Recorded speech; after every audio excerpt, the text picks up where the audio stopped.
বিজয়নগরে আজকে আরো একটা অটো চোর ধরা খাইছে। কালকে দুইটা খাইছিল, আজকে আরো একটা ধরা খাইছে।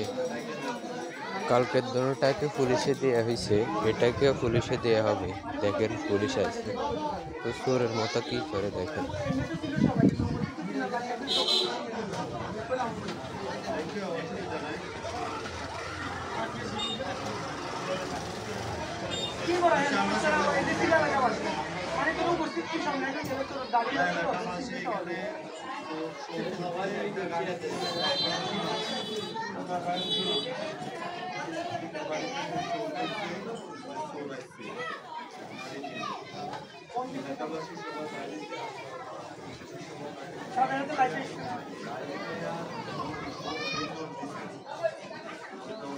লাইটের আশ্রয়